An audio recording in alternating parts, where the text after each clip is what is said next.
ચોક્કસપણે ખોટે ખોટું છે। આ તાનાશાહી છે। એક નોટિસ હતી, નોટિસમાં 11 વાગે પીટી જાડેજાને હાજર થવાનું હતું, એની બદલે તાલુકા પોલીસ સ્ટેશનેથી રાતે જ એમની ધરપકડ કરી છે અને વોરંટ પણ નહોતું। બરાબર છે, તો આ કેવી તાનાશાહી સરકારને? તો સરકારને અપીલ કરવા માંગુ છું કે આપ લોકો કાયદાકીય બધાય માટે સરખા નિયમો રાખો અને સત્તા લ્યો છો તો સત્તાનો પાવર આટલો બધો ન રાખો કે લોકોને હેરાન કરવાના, લોકોને ટાર્ગેટ કરવાના। તમે લોકો નેતા બનો છો તો નેતા બનો, સારા કામ કરો, બરાબર છે। બાકી અંદરો અંદર તમે એકબીજાને નીચા દેખાડો છો, બાજો છો। ખાસ કરીને જયરાજ, તો ગોંડલમાં આટલું બધું તાત્કાલિક પગલા કેમ નથી લેવાતા? જયરાજ થી લોકો કેમ ડરે છે? સરકાર પણ ડરે છે જયરાજ થી।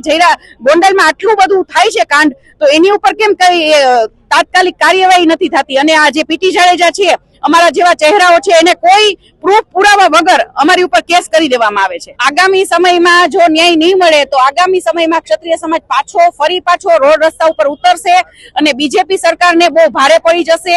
400 પાર તો નથી જ કરી શક્યા, હવે ભૂલી જાજો કે તમે લોકો 200 પાર પણ કરી શકશો। ક્ષત્રિય સમાજ કોઈ જેવો તેવો સમાજ નથી। જી, જયરાજ ઉપર આક્ષેપો ચોખ્ખા દેખાય છે। જયરાજને સત્તાનો પાવર છે, સત્તા થોડોક ટાઈમ જ હોય છે, બરાબર? જી હા, ચોક્કસપણે પીટી મામા પણ બોલ્યા હતા અને આખો સમાજ જયરાજ વિરોધ હતો, કેમ કે જયરાજને આટલી મોટી સત્તા હોય અને જો બેનું દીકરીઓને વારે ના આવે ને તો અમારા માટે જયરાજ કાંઈ નથી।